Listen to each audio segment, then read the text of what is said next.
This is Dr. Christopher Sendy with Nova Health Recovery Ketamine Infusion Center in Alexandria, Virginia. And I'm going to discuss oral ketamine therapy for depression, mood disorders, and pain. And this is at-home ketamine therapy treatment.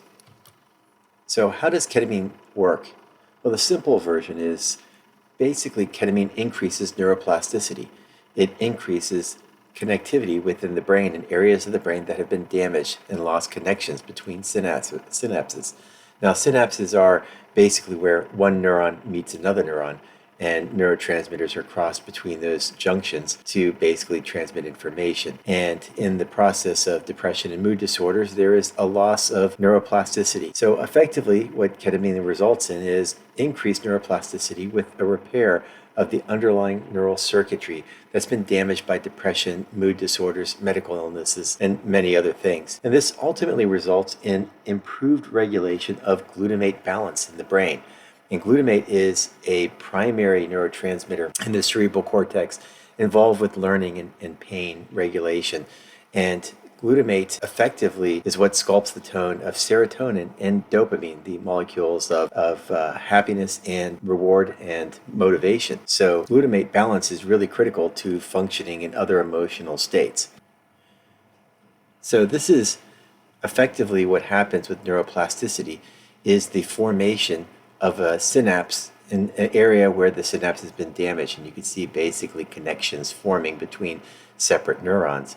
So as far as ketamine treatment is concerned, the best method of maintaining and establishing mood and depression treatment is with ketamine infusions. Ketamine infusions are the most rapid method of treatment to achieve remission and response in depression and mood disorders. So effectively, 6 to 8 infusions up to 3 times per week in 40-minute intervals of infusion therapy between doses of 0.5 milligrams to 1 milligram per kilogram administered over that series of infusions results in approximately 60 to 70% of patients having either significant improvement or even remission in their depression. And of course, this would require maintenance infusions, usually monthly, to maintain that effectiveness. As well as in between those particular infusions, the use of at-home ketamine therapy using oral or intranasal ketamine can certainly be used to maintain that neuroplasticity and connectivity.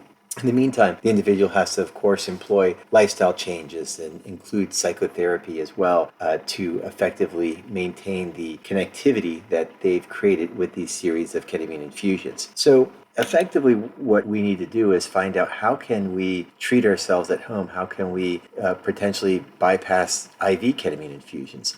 And there are a number of different at-home therapies available. We'll start with ketamine troches. And so troches are waxy or hard candies that are basically made in compounding pharmacies. And of course, they're made by hand, so this does pose the problems of consistency. So sometimes the troches will have slightly more or less medication inside of them, and some of the medication may be inconsistently distributed within the troche itself. But effectively, the consistency of this is kind of a waxy formulation, much like a butterscotch candy. And of course, this tastes nothing like candy. Ketamine's got a very distinctive bad taste. But effectively, a lot of online ketamine treatment centers offer ketamine in the form of a journey as opposed to a treatment. And so a lot of these online ketamine centers that don't actually meet with their patients directly will offer ketamine in the form of journeys, as if the journey itself is where all the healing takes place. But effectively, what we showed earlier is that the neuroplasticity is really where the treatment occurs, and this use of the journey as the actual healing process is really just kind of stolen from serotonergic type of drugs such as psilocybin and MDMA, which effectively use the serotonin system of the brain in the form of their increasing neuroplasticity, whereas ketamine is using the glutamate system, which is a primarily dysregulated system in many cases of depression. Now, there is no association of better outcomes with dissociation in ketamine use. So you don't have to actually have a journey, and you don't have to have disembodiment or lose control in order to make ketamine work for you. After all, what you're really looking for is repair your neural networks, rebalancing of the glutamate system, and increased neuroplasticity. Now, one benefit of using at-home ketamine troches as an example, or at-home ketamine oral therapies, is that you can maintain your effectiveness from your ketamine infusions in between maintenance infusions. So if after your 6 to 8 initial infusions you get remission or significant improvement in your depression, you can actually go on these at-home oral ketamine troches to maintain that effectiveness, so you don't have that kind of falling off of the cliff feeling that you might get before your next infusion. And generally those follow-up infusions are monthly. Some people can push them off even more wider apart over time. Now, generally speaking, most people will use these ketamine troches 3 times a week. But however, some will have to need to use them as many times as 7 days a week. Generally speaking, this is based on clinical efficacy and outcomes. But the general idea is to at least have 1 or 2 days off per week.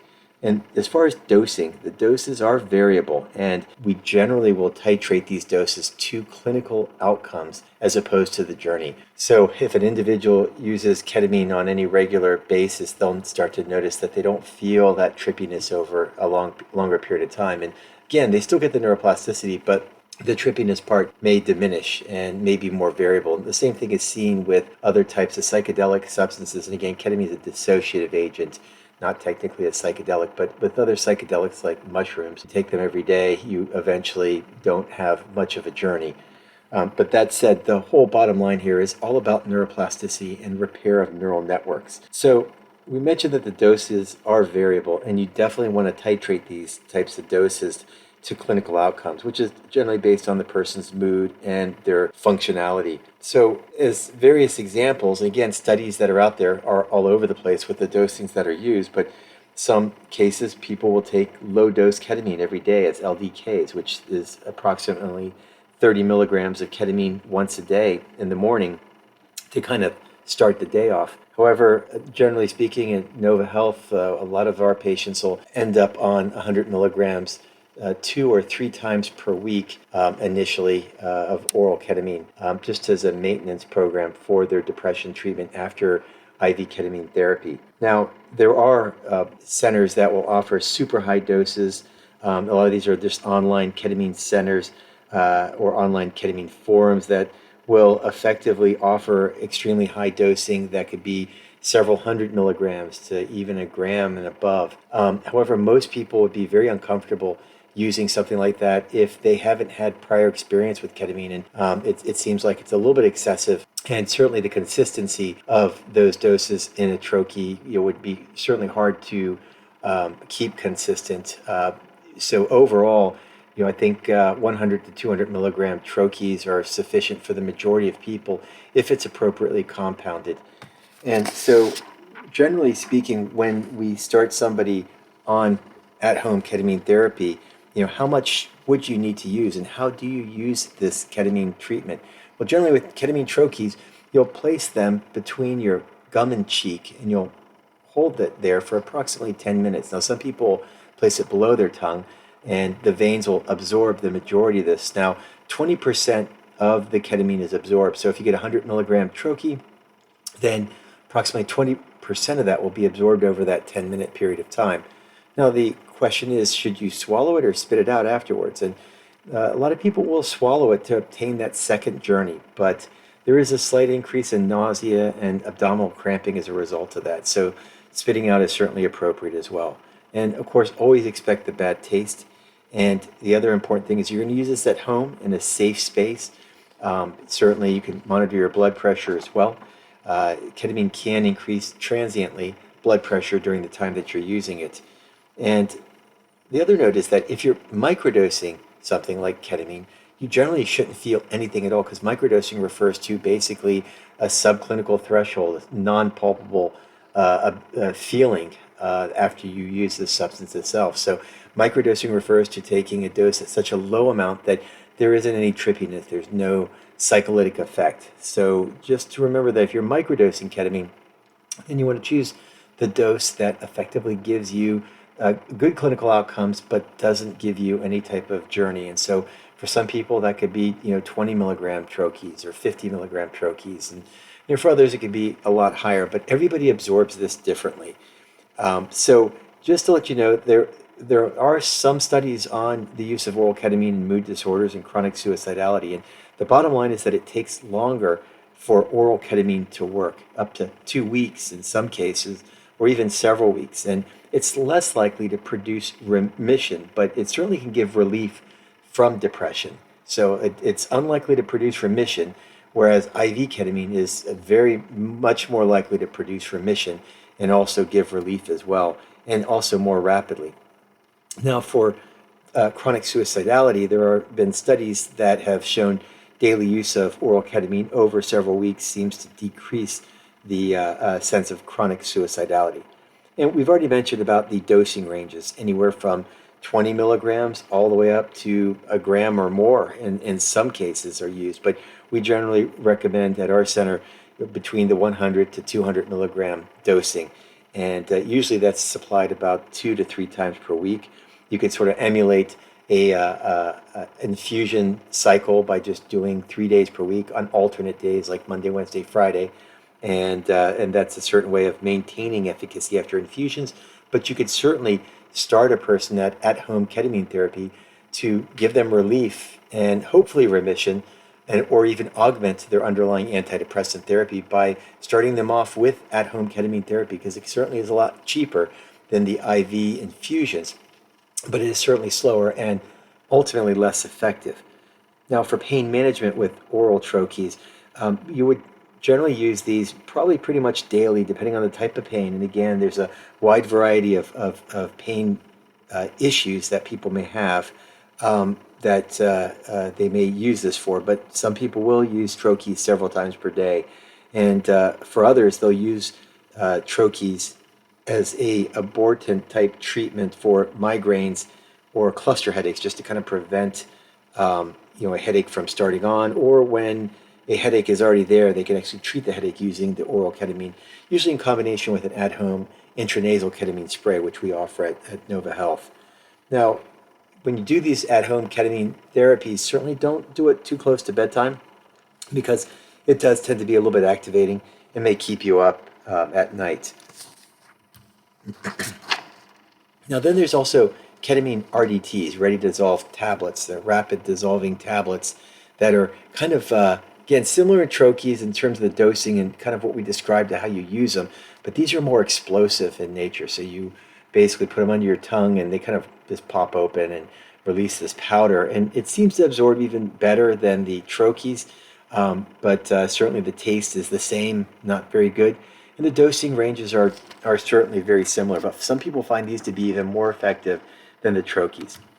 Then we have ketamine kind of sustained release capsules, where we use this for primarily pain management, where basically racemic ketamine, that's RNS ketamine, is put in an oral formulation. The person swallows the pill and kind of releases ketamine slowly over a period of time. And this primarily is helpful in pain management.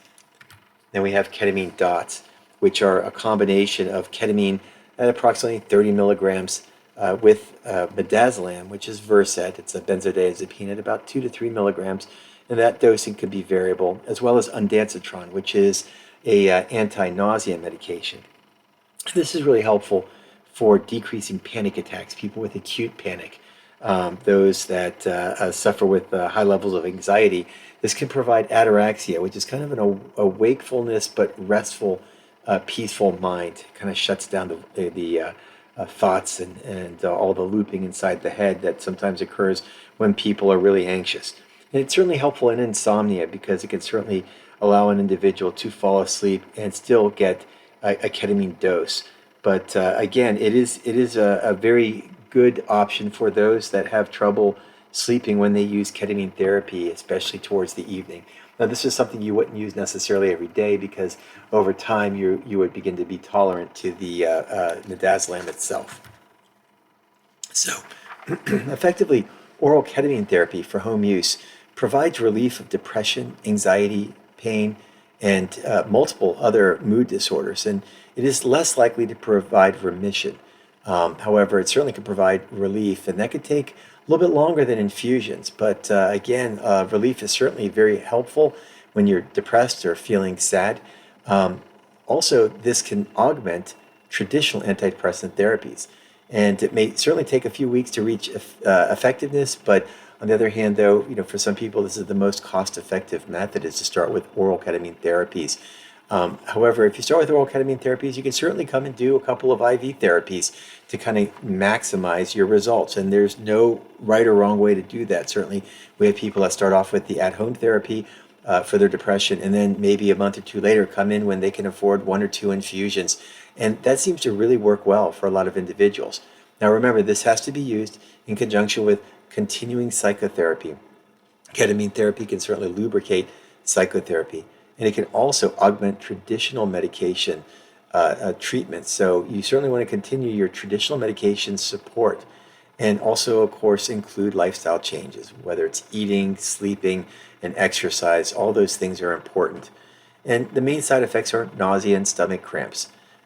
Dosing of ketamine is titrated to clinical results. Basically, when we follow up patients in the office, we make certain that we check their various scoring systems for anxiety and depression and have conversations to maximize the person's outcomes and their dosing of at-home oral ketamine therapy. Now, again, everybody absorbs oral medication differently than others, and so that's what makes this tricky, is because with IV dosing we get 100% bioavailability, but with oral ketamine only 20% is available. And the treatment ways that we will offer this in the dosing schedule could be from daily to several times per week, or other variations in timing and dosing. There are really no clear clinical trials showing the best dosing strategy or timing of oral treatments. But again, we always recommend not using ketamine directly before bedtime. And of course, you cannot drive after using home-based ketamine for about 4 to 6 hours.